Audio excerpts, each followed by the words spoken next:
चूहिया और एक ततैये की कहानी। अलिफ लैला। एक बार एक चूहिया और एक मादा ततैया एक गरीब किसान के घर में एक साथ ही रहते थे। एक बार उस किसान का एक दोस्त बीमार पड़ गया तो डॉक्टर ने उसको धुले तिल 21 खाने की सलाह दी। सो उस किसान ने एक आदमी से अपने दोस्त के लिए तिल मांगे। उस आदमी ने उस किसान को एक डिब्बा भर कर तिल दे दिए। वो उन तिलों को लेकर घर गया और उन्हें अपनी पत्नी को देकर उन्हें धोकर तैयार करने के लिए कहा। पत्नी ने उनको धोया और उनका छिलका निकालकर सूखने के लिए डाल दिया। मादा ततैये ने जब उन तिलों को देखा, वो उनको वहां से उठाकर अपने छेद में ले जाने लगी। वो सारा दिन उनको ले जाती रही जब तक कि वो उनको काफी सारा नहीं ले गई।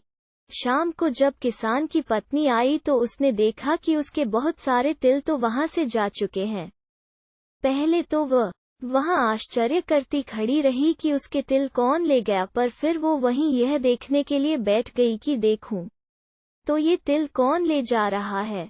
कुछ देर बाद जब मादा ततैया वहां वो तिल लेने के लिए आई तो उसने देखा कि किसान की पत्नी तो वहां बैठी पहरा दे रही है। उसने सोचा कि बस अब यहाँ तो मेरा काम खत्म हो गया। यह तो यहाँ मेरे ऊपर पहरा देने के लिए बैठी हुई है, पर फिर भी आज मैंने काफी अच्छा काम कर लिया। अब मैं सीधी सादी बन सकती हूँ और जो कुछ भी मैंने बुरा काम किया है उससे हाथ धो सकती हूँ। ऐसा सोचते हुए वो अपने छेद में से तिल उठाकर वहीं ले जाने लगी जहाँ से वो उनको लेकर आ रही थी।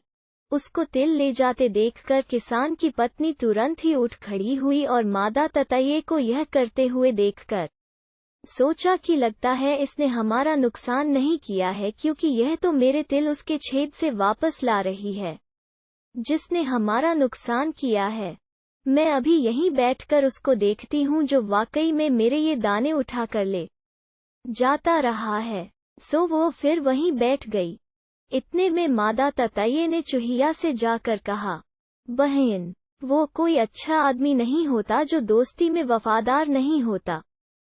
चूहिया बोली, मुझे तुम्हारा साथ भी अच्छा लगता है और तुम्हारे पास भी रहना अच्छा लगता है, पर आज तुम यह सब क्यों कह रही हो?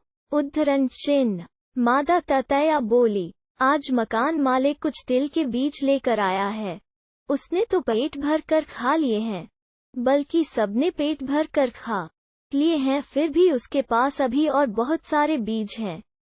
अगर तुम भी उसमें से कुछ ले लोगी तो तुम औरों से ज्यादा अमीर हो जाओगी। यह सुनकर चूहिया बहुत खुश हो गई और उधर चली जहां वे तिल सूख रहे थे।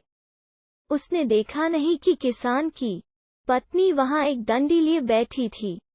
सो वो तिलों की तरफ दौड़ी और उसने तिलों को खाना शुरू कर दिया। जैसे ही किसान की पत्नी ने देखा कि एक चूहिया उसके तिल खा रही है तो उसने फट से उसके सिर पर एक डंडी मारी। वो चूहिया बेचारी वहीं की वहीं मर गई। यही अंत था उस चूहिया के लालची होने का और किसी काम को बिना सोचे समझे करने के नतीजे को न समझने का।